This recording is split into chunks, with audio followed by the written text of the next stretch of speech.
OK，Hello，大家好，歡迎收睇巴士路線評價第11集。咁今集要講嘅路線就係 8H。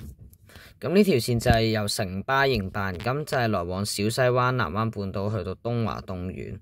咁途經柴灣道、筲箕灣道同埋英皇道，介乎銅鑼灣至小西灣一段嘅走線。咁同8號更改為特快路線之前係大致相同，唯一係經環翠道而唔經康翠台一帶。咁呢條線嘅宗旨咧就係方便東區居民直達東華東院求診啦。咁而路線編號之中 H 啫，亦就係醫院，亦即係 hospital。咁所以咧，新巴咧當時新巴咧就改裝咗6架 MMC 咧，就即係5617至5619、5621同埋51462同埋51464係啦。咁咧並會優先派出呢6架配備2個輪椅位嘅巴士行啦。係啦。咁呢條線就係經柴灣、筲箕灣同北角。咁路線全長11.6公里，咁行車時長要80分鐘。係啦。咁全程車費7蚊。起點嘅服務時間就係7點半。朝早嘅7點半，同埋唔好意思啊，等我陣，係啦，部機係有時技術問題，唔好意思，我暫停一陣，係啦，我要處理下呢個技術問題先。好，係啦，就係朝早嘅9點正啦，去到夜晚嘅8點嘅，咁而終點服務時間就係朝早嘅10點搭4去到夜晚嘅8點搭4，咁班次就係黐線，半個鐘至個半鐘一班，係好可怕嘅呢條線。係啦，咁其實當時咧係冇呢條線之前係冇車係去直達東華東院，但係問題咧呢條線就係走線過於迂迴啊，係好鬼迂迴啊。係啦，我陣間俾你睇下啦。係啦。咁2017年7月23號，咁 8H 就投服務啦。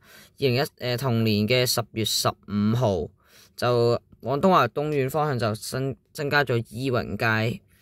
咁同年嘅12月15號，咁就增設咗實時抵站時間諮詢服務。咁2018年3月19號，咁增設7點半由南灣半島開去東華東院嘅班次。咁2023年7月1號，咁就因應新城合併，就變咗做城巴營辦啦。係啦，嗱係啦，用車就係呢幾架，咁全部都係有雙輪椅位嘅。唔好意思啊，撳到係啦。其實咧呢條線咧，你點講好咧？你其實係 OK 嘅，我覺得你呢條線嘅宗旨，但係你有啲迂迴咯，我覺得佢條路線係啦。等我陣，我開個城巴 Apps 俾大家睇下啲站。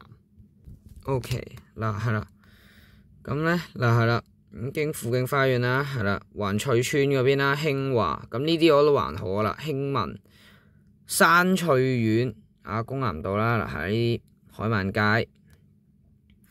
嗱係啦，咁其實佢停呢站我覺得還好，但係問題嗱，睇下有冇睇錯先。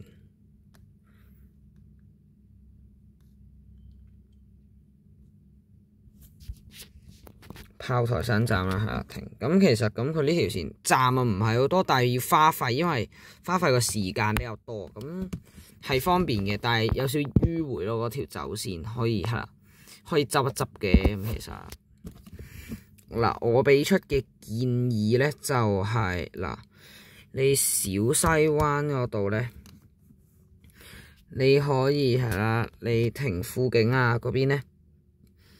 你可以係咯，我都諗唔到點改突然間，但其實我都諗唔到點改，因為係啦，你話晒社會責任服務路線咁，霎時間真係諗唔到點改，係呢啲你真係諗唔到咯，係啦，佢係流水線嘅，但佢比較咩啊？佢嗰個班次比較疏落啊，係啦，佢比較疏同埋又比較迂迴咧，係啦，即係佢要食服務成個東區喎，幾乎係啦，係咪先你？不過好彩佢唔係好似606咁樣兜埋耀東，如果兜埋耀東，我應該冇乜人，應該冇人搭添啊！真係，哈哈哈。係啊，咁其實我俾出呢條線嘅建議咧，就係盡量可以冇咁迂迴啦，即係有啲位可以唔使兜嘅就唔好兜啦嚇，係啦。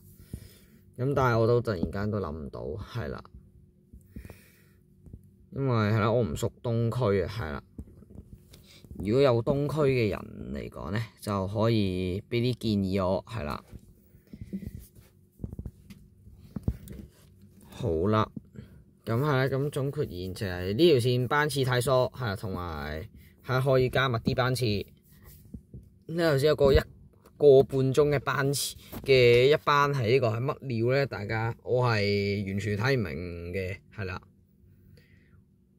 係啦，作為一個新界人，頂籠見過最疏都係一係咩53，一係74A 嘅啫，係啦。